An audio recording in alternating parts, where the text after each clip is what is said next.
Nuestro estudio el día de hoy se tiene por título Incluida por referencia. Quizás le cause preguntas, ¿verdad?, de qué está hablando, ¿verdad? Se basa en una ilustración enseguida. Muchos de ustedes probablemente han tenido que bajar algún programa de computación, instalar algún software en su computador, ¿verdad? Y sabe que parte del proceso es leer los términos y condiciones. Eh, y aceptar, ¿verdad?, los términos y condiciones. Y siempre una parte de los términos y condiciones es lo que se llama la política de privacidad. Y en esa política de privacidad, ¿verdad?, te explica cómo va a usar tus datos, etcétera, etcétera. ¿Ah? Eh, pero muchas veces no, yo diría casi siempre, en todos los casos que yo he visto, siempre los términos y condiciones incluyen la política de privacidad no de manera textual, sino que incluyen un enlace hacia la política de privacidad y después dicen algo como lo siguiente. Usted al aceptar estos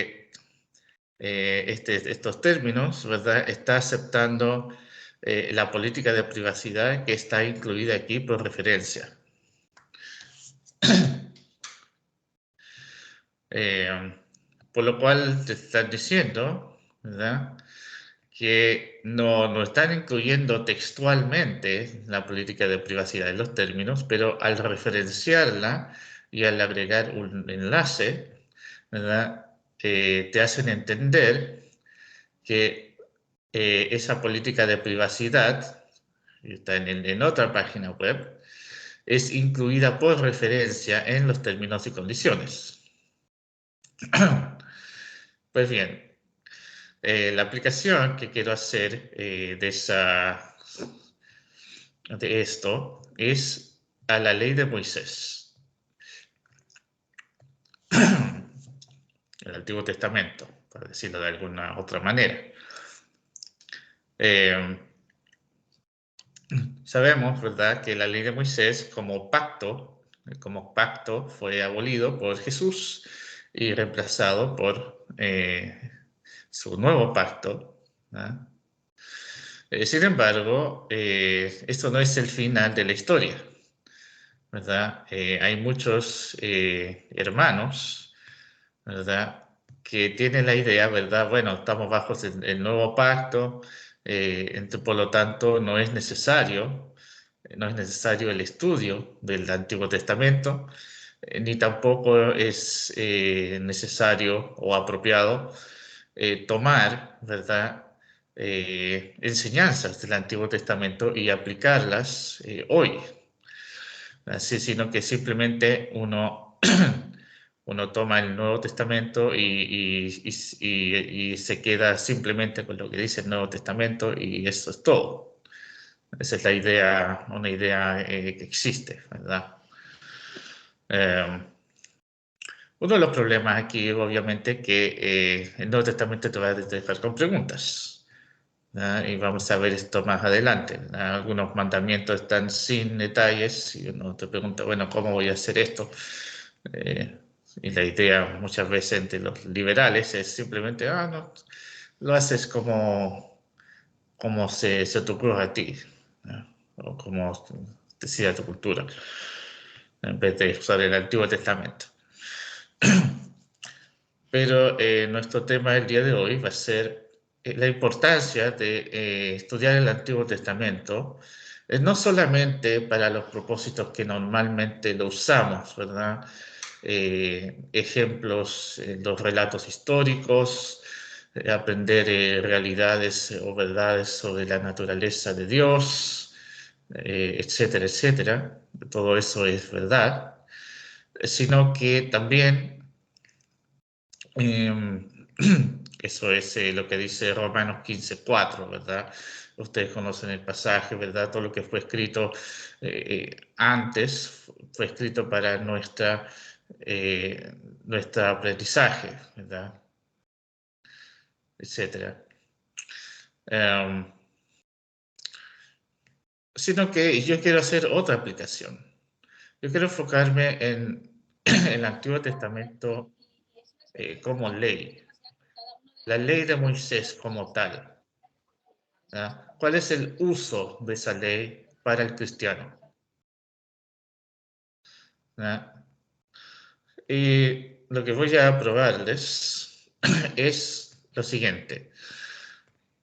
Mientras que el pacto en su totalidad ha sido abolido, la parte ética o moral de la ley de Moisés es incluida por referencia en el Nuevo Testamento.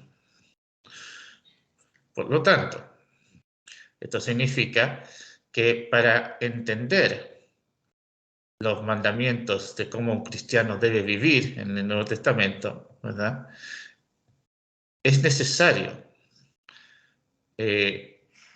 tener la explicación concreta de Dios dada en el Antiguo Testamento. Les voy a dar dos ejemplos, ¿no?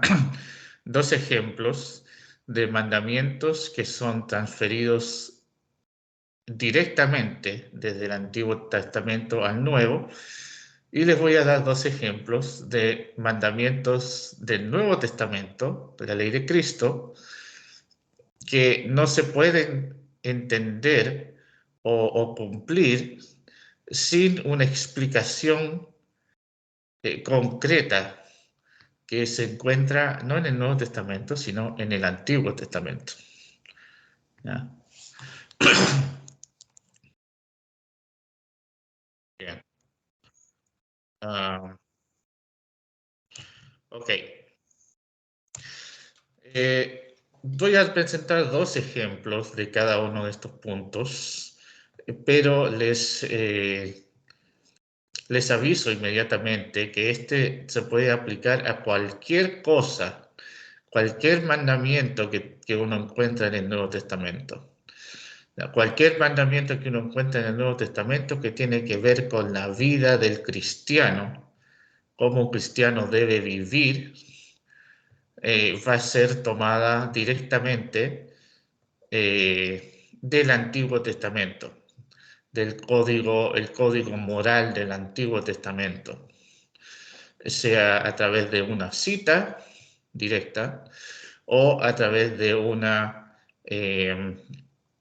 alusión, ¿no? Hay muy pocas cosas, ¿verdad?, que son modificadas, por así decirlo, de la ley de Moisés al Antiguo Testamento, al Nuevo Testamento. El único ejemplo de consecuencia es el asunto del divorcio, que también es un malentendido porque lo que hizo Moisés en Deuteronomio 24 no es mandar el divorcio, sino presentarlo como un caso. Así que ni siquiera eso es una modificación, sino una restauración del plan de Dios original. ¿Ya? Por lo tanto, ¿verdad? Se puede probar esto, ¿verdad? Y voy a usar dos ejemplos que son típicos. Y elegí estos ejemplos porque estos ejemplos son justamente la manera en que personas hacen un contraste. El primer ejemplo, ¿verdad?, es el ejemplo del amor, la necesidad de amar a Dios y amar al prójimo. Amor a Dios y amor al prójimo. ¿Ya? Si uno le pregunta a cualquier persona, ¿ya?, ¿cuál es la diferencia entre el Antiguo Testamento y el Nuevo Testamento?, te van a decir que el Antiguo Testamento se enfoca en una estricta obediencia a Dios y el Nuevo Testamento se enfoca en el amor. Nunca definen lo que es el amor, obviamente. Esto lo tienes que definir tú. Pero el problema es que es falso. Esto es falso. Eso es una vista falsa. La definición bíblica del amor es los mandamientos de Dios. Es decir, el amor se define, ¿verdad? Los mandamientos de Dios definen lo que es el amor. Por lo tanto, el mandamiento del amor no es algo del Nuevo Testamento, sino que es también la base del Antiguo Testamento. Vamos a ver el ejemplo de esto enseguida.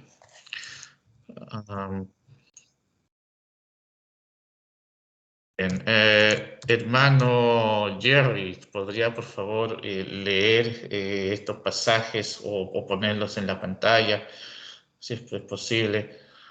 Ya están puestos. Ok. La presentación de PowerPoint. Primero tenemos Mateo 22, del 37 al 40. Sí, hermano, ¿podría leerlo por favor? Mateo 22, del 37 al 40. Sí, por supuesto. Y él le contestó: amarás al Señor tu Dios con todo tu corazón y con toda tu alma y con toda tu mente. Este es el grande y primer mandamiento. Y el segundo es semejante a este: amarás a tu prójimo como a ti mismo. De estos dos mandamientos dependen toda la ley y los profetas. Bien, dice, de estos dos mandamientos depende la ley y los profetas. Es decir, estos dos mandamientos no reemplazan la ley y los profetas, sino que son un resumen de la ley y los profetas. Pues, ¿qué es lo que está haciendo Jesús aquí? ¿Está enseñando algo nuevo? No. Esto es una cita textual, ¿verdad?, del Antiguo Testamento. Hay una cita más completa en Marcos, ¿verdad?, donde incluye la primera parte, escucha, Israel, etc. La primera cita viene de Deuteronomio 6, del 4 al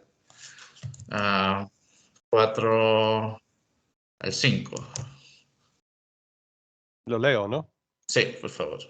Escucha, oh Israel, el Señor nuestro Dios, el Señor uno es.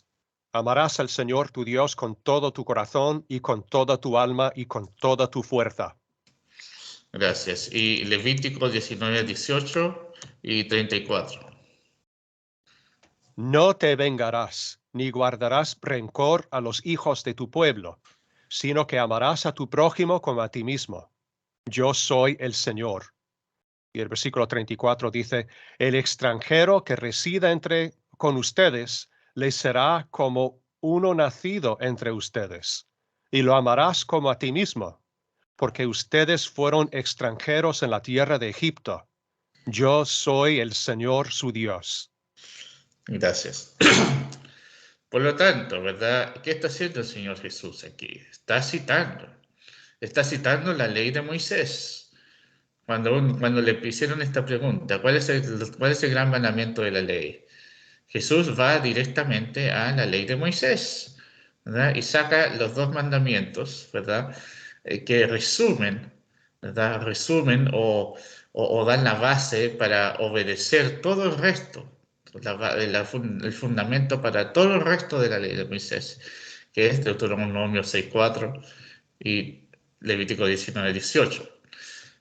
Ahora se puso el 34 porque el 19-18 lo aplica al israelita y el 34 aplica el mismo principio, ¿verdad?, al extranjero. ¿Ah? Amor a Dios, amor al prójimo. Antiguo Testamento, Nuevo Testamento. Pablo hace este punto.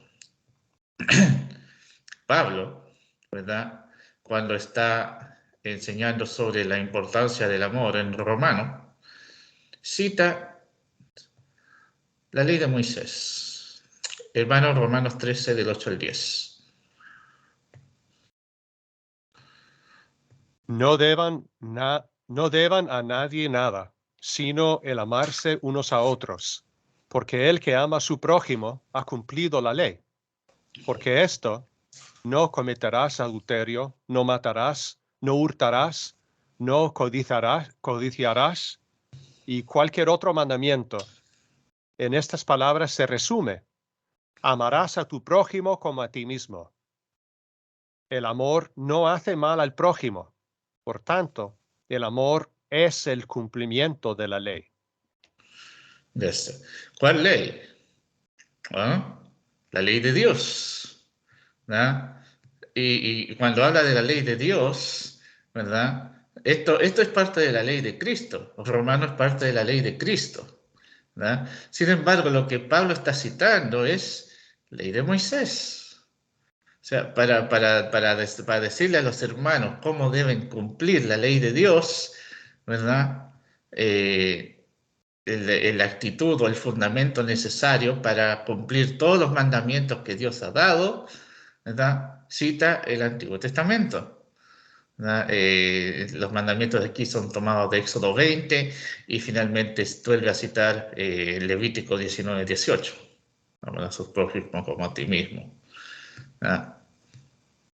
Una ley transferida, incluida por referencia, ¿verdad?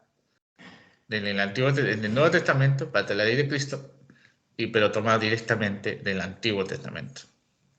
Otra vez, el amor no reemplaza la ley, sino que es el cumplimiento de la ley porque la ley explica cómo, ¿verdad?, amar. Segundo punto. Y aquí sí me van a objetar, ¿verdad? Amor a los enemigos. Amor a los enemigos.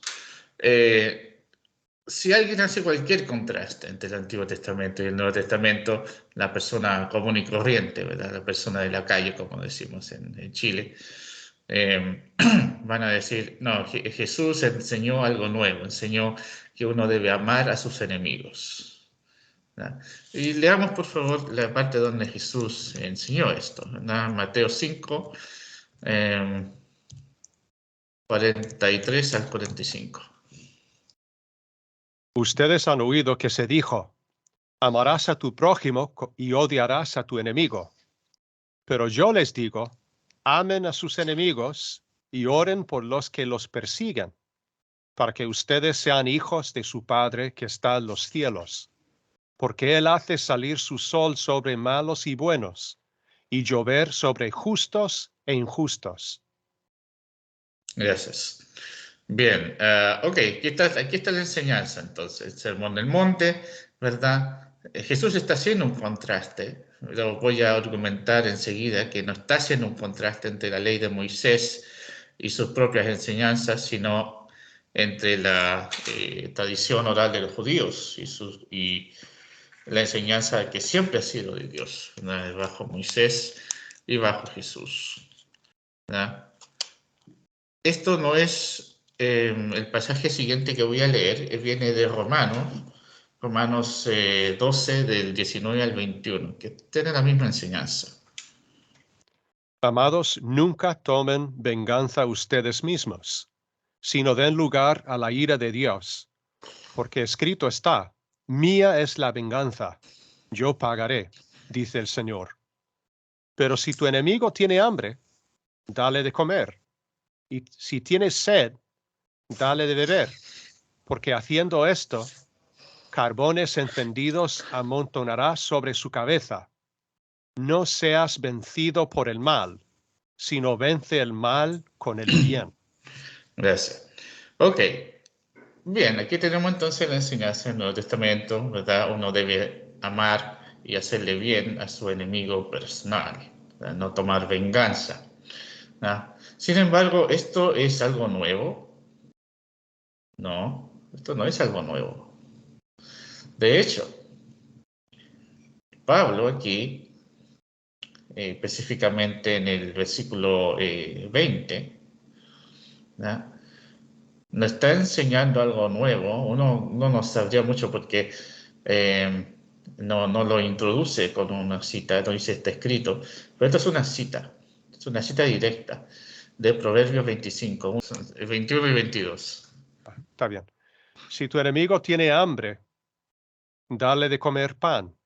Si tiene sed, dale de beber agua, porque así amontonarás brasas sobre su cabeza, y el Señor te recompensará. No tienen que responderme, ¿verdad? Pero ¿cuántos de ustedes sabían que Pablo estaba citando en el Antiguo Testamento en Romanos 12? ¿No? Es bien interesante, ¿verdad? O sea, esto no es nuevo. Hasta en Levítico 19, ¿verdad? Lo que leímos antes, dice, no tomarás venganza, ¿verdad? sea, esto no es nuevo, esto no es una enseñanza nueva, ¿verdad? Esto es una enseñanza que Dios siempre ha esperado de sus hijos como individuos, ¿verdad? Que deben hacerle, no deben tomar venganza personal, ¿verdad? Sino que deben hacerle bien a su enemigo y dejar el, el juicio, ¿verdad? A Dios y sus representantes, ¿verdad? Las autoridades civiles, que es el punto en Romanos 13, ¿no? O sea, esto no es nuevo, ¿no? Esta enseñanza no es una enseñanza nueva, sino que viene directamente del Antiguo Testamento, de tal manera que Pablo está citando el Antiguo Testamento cuando da esta enseñanza en Romanos, ¿no? Hay una objeción común, van a decir, bueno, Yerko, ¿qué pasa entonces con la ley de retribución? ¿No? La llamada lex talionis, ¿no? Eh, ojo por ojo, diente por diente. Eso no ha cambiado, no es algo que ha cambiado. Bueno, si uno lo lee de manera superficial, puede implicar un cambio. Entonces, yo creo que si uno lo lee bien, uno puede saber qué es lo que el Señor Jesús está haciendo en el Sermón del Monte, um, y cómo podemos entender nosotros esta enseñanza, ¿verdad? Um, Primero vamos a leer las dos leyes. La primera, yo saqué esta referencia, es una de tres referencias, por lo menos tres referencias a esta ley en la ley de Moisés. Pues saqué esta porque está un poco más completa en cuanto al contexto en cual este principio aplica, ¿no? Hermano de Deuteronomio 19, 16 al 21. Si un testigo falso se levanta contra un hombre para acusarlo de transgresión, los dos litigantes se presentarán delante del Señor, delante de los sacerdotes y de los jueces que haya en esos días. Y los jueces investigarán minuciosamente si el testigo es un testigo falso y ha acusado a su hermano falsamente, entonces ustedes le harán a él lo que él intentaba hacer a su hermano. Así quitarás el mal de en medio de ti. Los demás oirán y temerán, y nunca más volverán a hacer una maldad semejante en medio de ti. No tendrás piedad vida por vida, ojo por ojo, diente por diente, mano por mano, pie por pie. Gracias. Me gusta a mí este pasaje porque da un poco más con claridad, ¿verdad? ¿Cuál es el contexto de esto? Y si se fijan, ¿verdad? Es un contexto legal, ¿verdad? Éxodo 21 y Levítico 24, donde se encuentran otros, el mismo principio, y números 35 también, es lo mismo, ¿verdad? Son contextos legales, ¿verdad? Se está hablando de una administración de justicia. Se ha cometido un crimen, ¿verdad? Y el castigo debe ser proporcional, o sea, lo que la persona hizo, ¿verdad? El castigo debe ser, el castigo legal debe ser proporcional para eso. O sea, este es un principio, ojo por ojo, diente por diente, es un principio de administración de justicia. Bueno, ¿esto ha cambiado en el Nuevo Testamento? No. Romanos 13 le da ese trabajo a las autoridades civiles, ¿verdad? Entonces, ¿qué pasa entonces con Mateo 5, 38 al 42? ¿Verdad? Hermanos, por favor, leamos aquí. Ustedes han oído que se dijo, ojo por ojo y diente por diente. Pero yo les digo, no resistan al que es malo. Antes bien, a cualquiera que te abofetee en la mejilla derecha, vuélvele también la otra. Al que quiera ponerte pleito y quitarte la túnica, déjale también la capa. Y cualquiera que te obligue a ir 1 kilómetro, ve con él 2. Al que te pida, dale. Y al que desee pedirte prestado, no devuelvas la espada. Gracias. No devuelvas la espalda. La espalda, no la Eso espada. es. No la espada, ok, bueno, ¿qué pasa aquí? ¿Hay una contradicción aquí? ¿Verdad? O es como nuestros amigos liberales dicen que a Jesús, que Dios ha cambiado de opinión, ¿verdad? Que antes quería ojo por ojo, pero ahora no. ¿Verdad? No, Dios no es así, Dios no cambia de opinión. ¿Verdad? ¿De qué está hablando? ¿Verdad? Está hablando, si uno lee bien el texto, de un individuo. Le está hablando a sus discípulos, individuos. No le está hablando a los jueces, a los sacerdotes, a las autoridades civiles, ¿verdad? El contexto legal, como estaba hablando Moisés, le está hablando a individuos. ¿Y qué es lo que había pasado? Los fariseos, ustedes saben esto, el problema que Jesús tenía con los fariseos es que anulaban la ley de Dios con sus propias tradiciones. O sea, ellos modificaban la ley de Dios, agregando por encima sus tradiciones humanas. Y una de las tradiciones humanas era, según esto, ¿verdad? Ojo por ojo, diente por diente, un principio legal. Lo tomaban y lo aplicaban a su vida personal.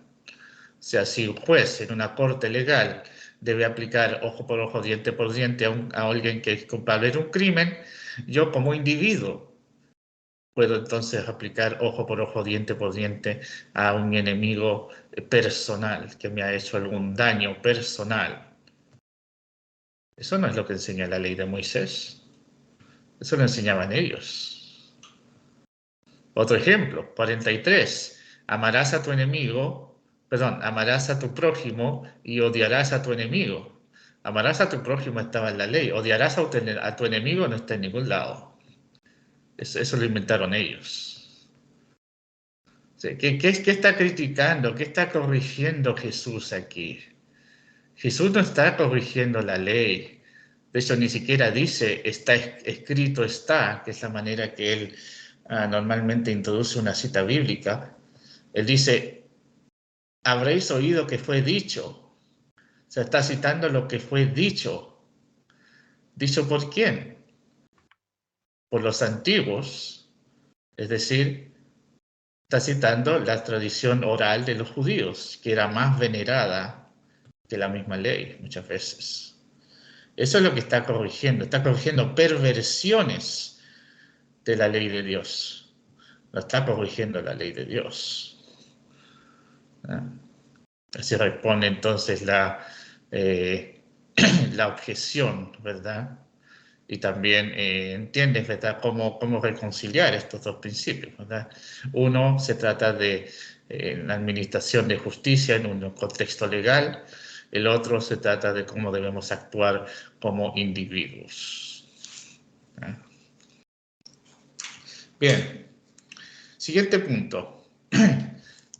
Voy a probar con este texto, y este es el versículo que le mandé al hermano, ¿verdad? El Nuevo Testamento enseña claramente que hay un uso lícito o un uso legítimo de la ley de Moisés para el cristiano. Segunda Timoteo 1, del 5 al 11. Hermano Jerry, por favor. Pero el propósito de nuestra instrucción es el amor nacido de un corazón puro, de una buena conciencia y de una fe sincera. Pues algunos, desviándose de estas cosas, se han apartado hacia una vana palabrería. Quieren ser maestros de la ley, aunque no saben lo que dicen ni entienden las cosas acerca de las cuales hacen declaraciones categóricas. Pero nosotros sabemos que la ley es buena si uno la usa legítimamente.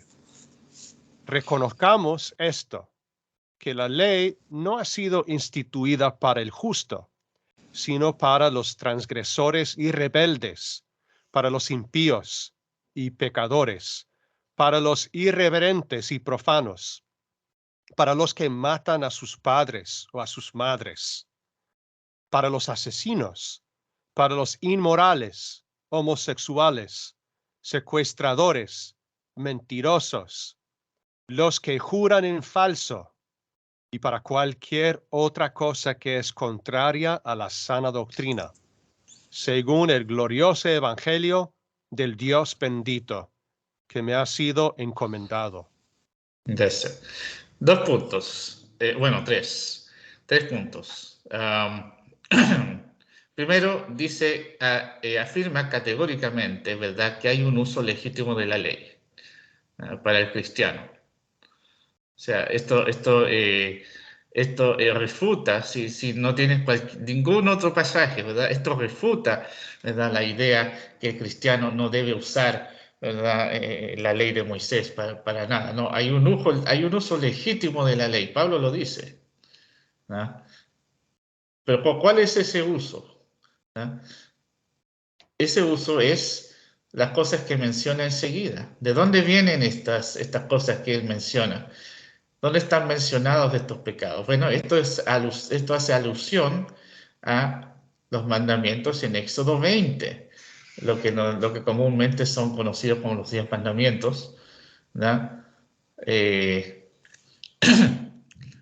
entonces, y no solo eso, Éxodo 20, pero no solo eso, sino que al final del pasaje, Pablo dice que estas cosas son según la sana doctrina, en contra de la sana doctrina, según el Evangelio, ¿verdad?, de Dios. O sea, son según el Evangelio de Dios, pero lo que está citando, lo que está aludiendo es a la antigua, la ley de Dios, la ley de Dios dada a través de Moisés. O sea, ¿cuál es el punto aquí? ¿Cuál es el uso legítimo de la ley para el cristiano? Aprender, ¿verdad?, en más detalle lo que es los principios éticos y morales de Dios para la vida del cristiano, del ser humano. Cómo debemos vivir, cómo debemos actuar, ¿verdad? Antiguo Testamento, Nuevo Testamento, la misma ley, incluida por referencia en el Nuevo Testamento. Y Nuevo Testamento muchas veces las instrucciones son dadas de manera bien puntual, ¿verdad? Puntuales, pero la explicación detallada está en el Antiguo. Y de ahí, ¿verdad?, son tomadas. Esto me lleva a mi siguiente punto. Hay mandamientos en el Nuevo Testamento, ¿verdad?, que son mandamientos importantes, pero son dados de una manera puntual, como si el escritor, inspirado por el Espíritu Santo, hubiera diciendo, ya, estas son algunas cosas y empieza a lanzar, ¿verdad?, al estilo metralleta, ¿verdad?, manda instrucciones sobre cómo los cristianos deben vivir. Se encuentran pasajes así en Romanos 12, Efesios 4, 5 y 6, Colosenses 3 y 4, etc. No conocen los pasajes. Pero los da, en muchos casos, ¿verdad?, da las instrucciones, pero sin detalles. Sin detalles. Simplemente da la instrucción y se mueve a la siguiente. ¿Por qué? ¿Por qué hace eso? ¿No?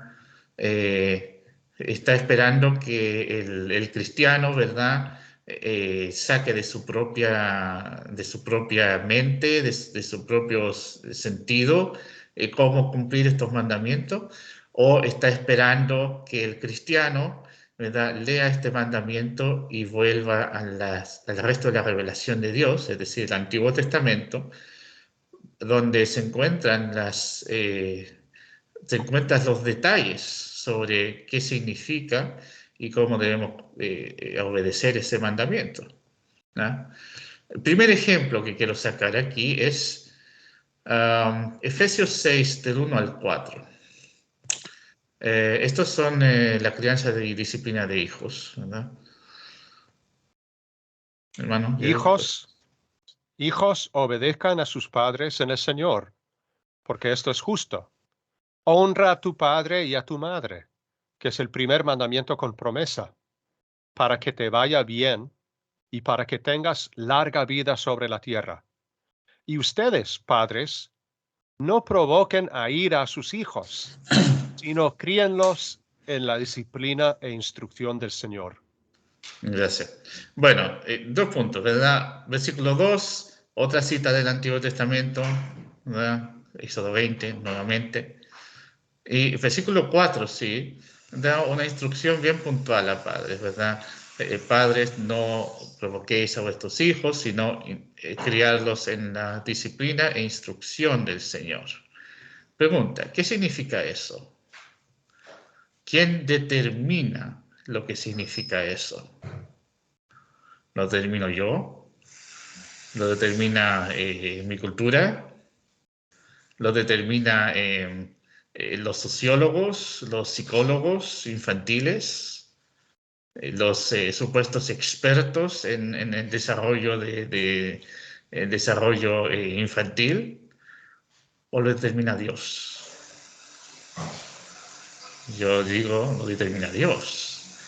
Pero ¿dónde lo determina Dios? Aquí no están los detalles, sino lo determina Dios en el Antiguo Testamento.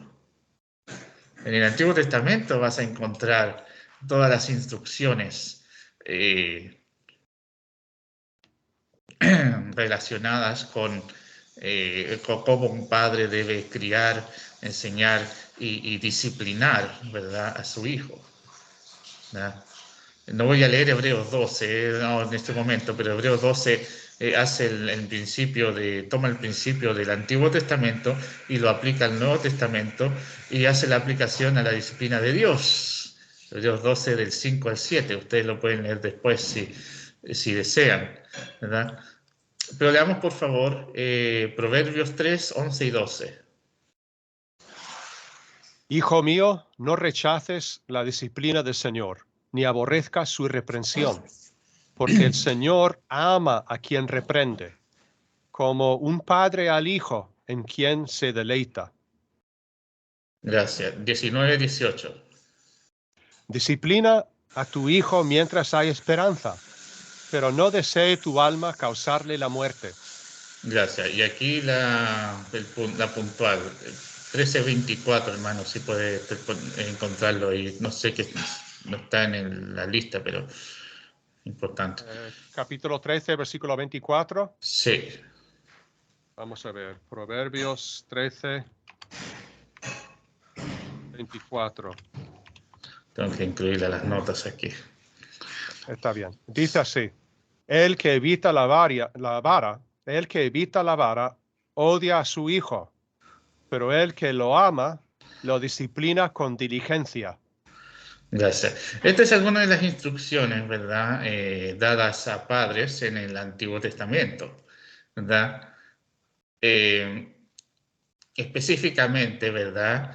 El uso de la vara, es decir, el castigo físico, ¿verdad? Es un principio muy repetido una y otra vez en los proverbios, ¿verdad? Pero la única parte donde se repite este principio en el Nuevo Testamento es Hebreos 12. Y no está hablando de la disciplina de los padres, sino de la disciplina de Dios. Y está tomando Proverbios 13 citado en Hebreos 12, 4 y Hebreos 12, 5, ¿verdad?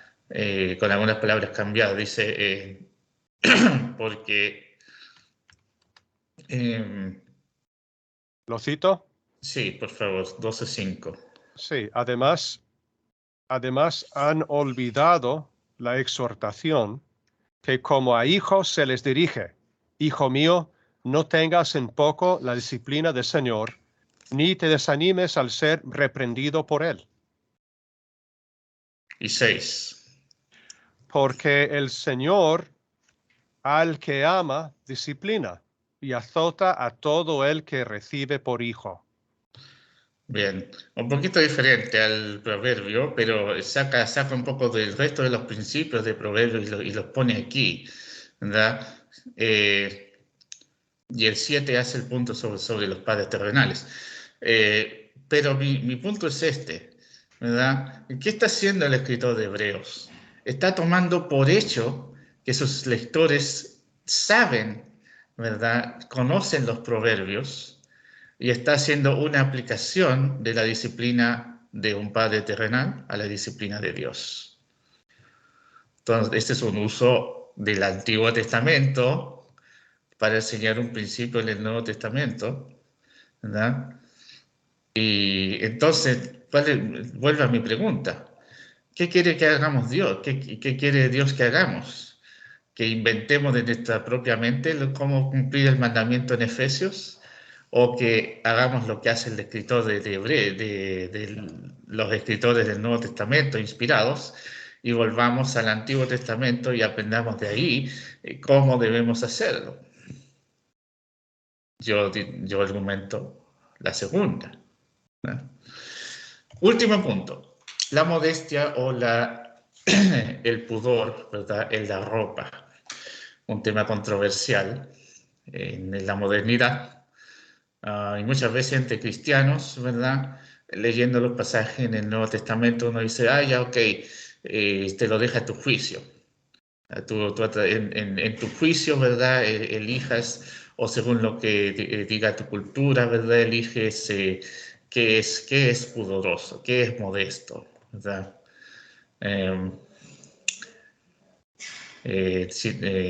Obviamente, si es tu cultura, si es la cultura moderna, te va a meter en problemas.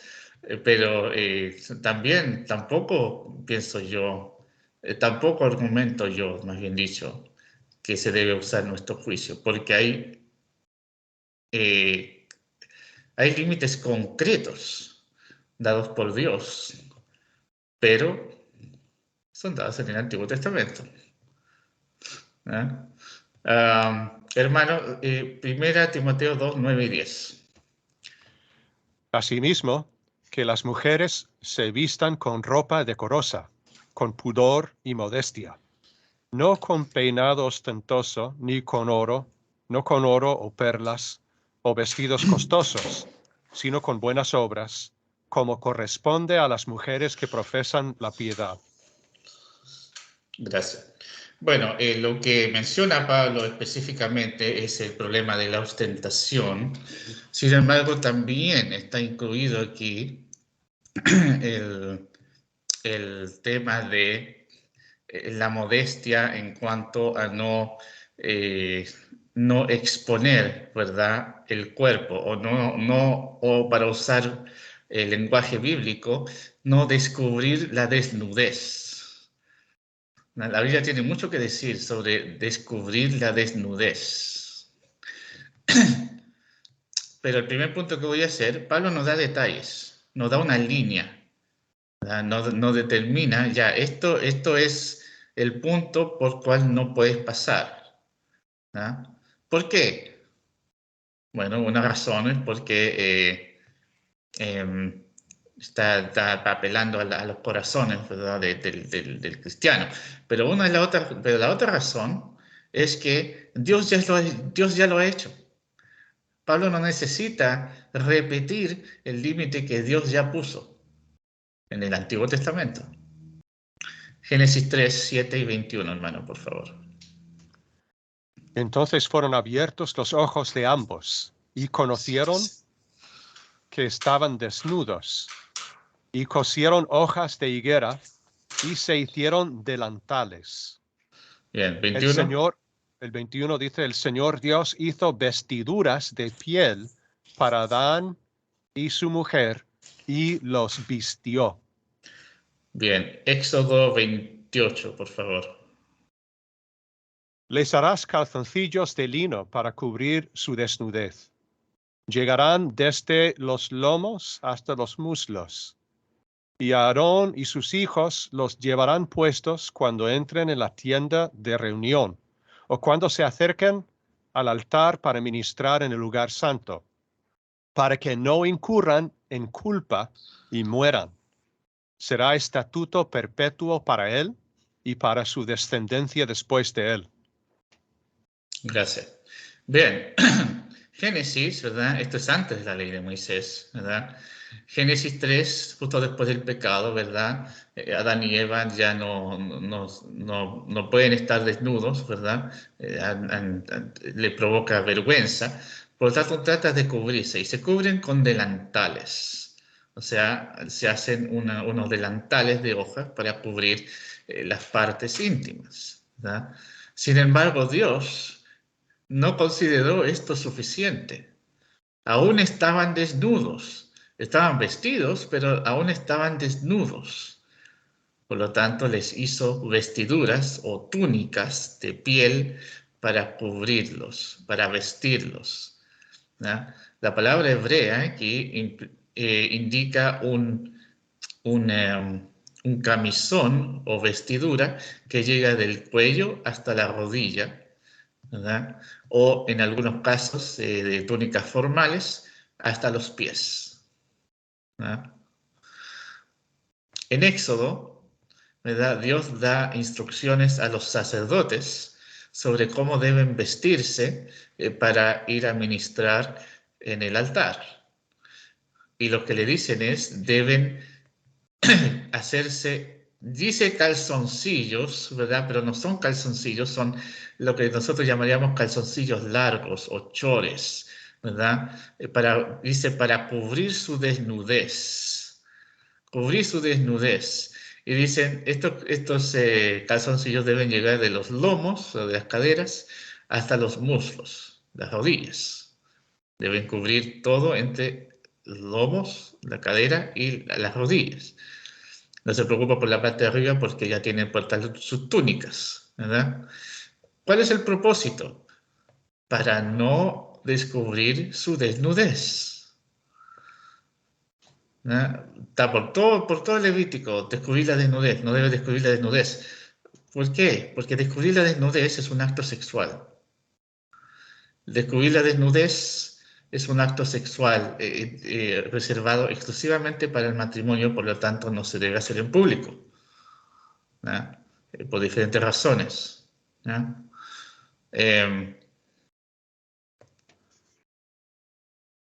¿Cuál es el punto entonces? Dios define la desnudez como el cuello de la persona hasta sus rodillas. Todo lo que está entre el cuello y las rodillas de la persona es su desnudez y debe ser cubierta. Pablo, por lo tanto, está apelando a este mismo principio. No lo repite porque no es necesario, pero está aludiendo a este mismo principio en 1 Timoteo 2, en sus instrucciones a las mujeres.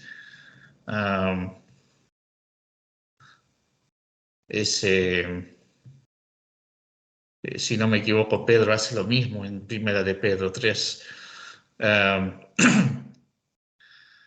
Pero, ¿cuál es el punto, verdad? ¿Quién decide? ¿Quién decide lo que es modesto? ¿Quién decide lo que se debe, lo que es aceptable destapar o mostrar en público?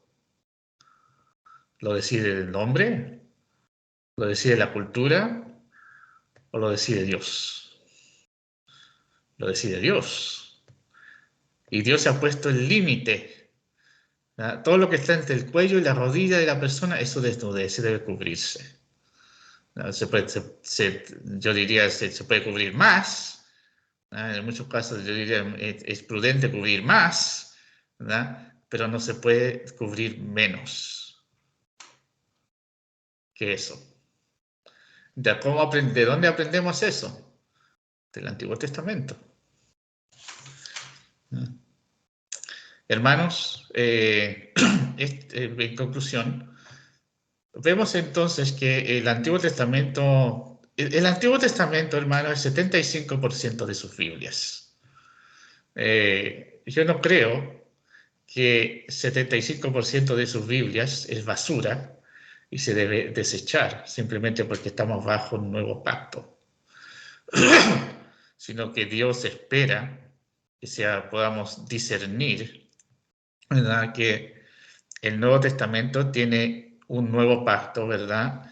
Pero ese nuevo pacto incluye una ley ética y moral sobre cómo nosotros debemos vivir, y esa ley moral es tomada directamente del Antiguo Testamento.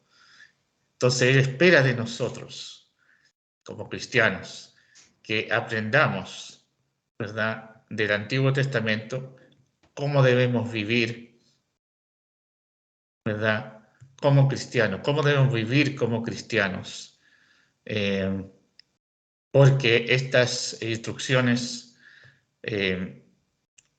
moral, la ética, son incluidas por referencia en el Nuevo Testamento. Muchas gracias, hermanos.